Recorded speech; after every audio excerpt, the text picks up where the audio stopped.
Sunday marks the 50th anniversary of that iconic moment right there. Bobby Orr flying through the air. A statue outside TD Garden commemorates it, as does the replica statue that one Lucky Bees fan now owns thanks to a recent raffle, with proceeds going to the Boston Bruins Foundation. And I'm sure our next guest has seen that statue a time or two, or maybe even 1,000 times, considering he grew up about 15 feet away from the old Boston Garden in Charlestown, Massachusetts. Boston Bruins defenseman Matt Grzelcyk. Matt, thanks so much for joining us. Being a Boston kid, growing up in Charlestown, like I said, how many times have you heard the story, the lore of Bobby Orr flying through the air and that 1970 Cup winning team? Seems like once a day. I think every kid growing up in Charlestown and just the Boston area in general probably has the picture of Bobby Orr, autographed by him somewhere in their household. So obviously a very special moment for the city, and I feel very privileged to have grown up in a great place like Boston. All right, you play for the Bruins. Your dad has a bit of a history with the team as well. Currently working at TD Garden on the Bull Gang, and has worked with the Bees and at the Garden for so many years now. Growing up, has he told you any stories of some of those players, those moments, what the popularity of that team was at the time? Yeah, just kind of how much of a hockey city it was back then, and still is to this day, in my opinion. I think, some of the stories he has kind of revolves around, him breaking in some of his friends to the old garden to go catch some Bruins games back in the day when security was a little light, and just to do anything to see a Bruins game back then. It was such a privilege, like I said, to kind of, grow up in Boston and be in such a historic town like this, and getting to hear some pretty cool stories from him back in the day. How about some of the guys that were on that team that maybe still kind of surround themselves with the current players? I know Johnny Busick, as you mentioned, Chief, still, he was a captain back then. He's still very much a part of the Bruins organization. Bobby Orr, he appears time and now. What about some of those guys? Do you have a relationship with some of those guys? And if so, what maybe have they told you about what it was like? I haven't really had conversations with either of those guys, but they're just so respectable, and I think that's why everyone can, appreciate them, as they're not only great players, back in their time, but they're just such great people. And whenever you see them around, you always want to, go say hi or reintroduce yourself to them. And they just have such a great personality, and they're such nice people that I think the people of Boston really respect that, and obviously they really appreciate their game back in the day. So whenever they're in the building, it definitely has a little bit of an extra feeling, an extra motivation around the game. In the documentary, it talks about Bobby Orr and how he kind of changed the game and the way that his position was played at the time.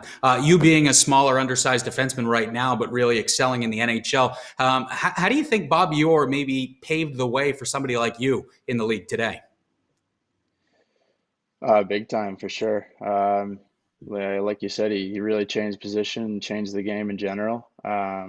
He was probably my dad's favorite player, obviously growing up. So when I was, grew up playing hockey, he always wanted me to hone the offensive side of the game, and he knew how important skating ability was, and it was going to be if I wanted to make it to the NHL. So I'm glad that he was able to see those guys firsthand, to see Bobby and how he changed the game back in the day. And I think that's really helped me translate my game from college to the NHL.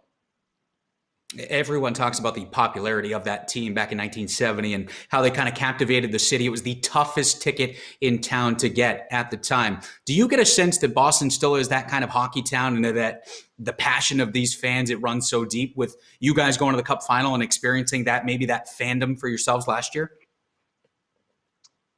Yeah, I think, I'm obviously a little bit biased if I've grown up playing hockey my whole life, and I think it certainly has that feel to it. I think, the way that the city kind of prides itself on being a blue collar town. I think that, growing up playing for the Bruins, you try to emulate that as best you can. And I think the fans really appreciate that, although we've kind of been spoiled recently with, the Celtics, the Red Sox, the Bruins. It's been a pretty good time to be a Boston sports fan. I feel that at heart, a lot of fans are huge hockey fans.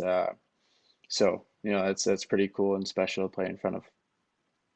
And when you talk about maybe the Mount Rushmore of Boston athletes, it's Tom Brady, David Ortiz, Larry Bird, and then it's Bobby Orr. How about the staying power of Bobby Orr 50 years later, that people that like you and me and other people in New England that never even got to see this guy play live, you just know that Bobby Orr is still one of the greatest athletes in Boston lore. Yeah, he's unbelievable. It's pretty crazy just to look back and see the footage of him and his skating ability back in the day. Um, really paved the way for a lot of defensemen going forward. And it's like I said, it's an honor to grow up and to live here and kind of get to relive some of those cool moments. But as I alluded to before, I think he's a legend not only for his play on the ice, but how he is off the ice. He's such a great man. So um, it's pretty crazy to get to be in Boston and to get to live through that. All right. Well, we're all kind of living through something different right now, the global pandemic that is coronavirus. How are you holding up, and how are you trying to keep up with, let's say, your training right now, if and when this season does resume at some point? Yeah, I'm feeling healthy right now. Just trying to do anything I can to stay in shape. Our trainers with the Bruins, and talking to my trainer in the summer as well, just putting together some plans to kind of get moving around, whether it's in my apartment right now, or just going for a run. Just trying to stay as safe as possible, but do as much as I can in order to hopefully get back on the ice soon. We've all learned the term Zoom call these days, and I know you and your teammates had your first one the other day. What was that like? Because we got a glimpse of it when the 2011 Cup team kind of got together and Marchand was chirping everybody. I can only imagine what that team Zoom call was like. Give us a quick sense behind the curtain of what that felt like. Yeah, I didn't see the 2011 Zoom call live or anything, but I've heard quite a lot about it. It's gotten some rave reviews. Can't say that our team call, in the middle of the week at 1 o'clock has had kind of lived up to that hype, but it's great to see everyone's face again. It's one thing to kind of text everyone, but I think it's great to hop on a Zoom call, and makes you feel a little bit more connected. And we have such a tight team.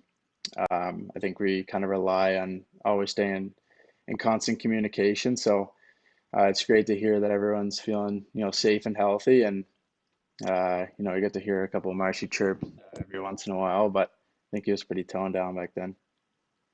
All right. Well, I think I speak for all hockey fans when I say we all hope to see you and your teammates back on the ice at some point down the road. Matt, thanks so much for joining us. Stay safe, and we'll talk to you soon, okay?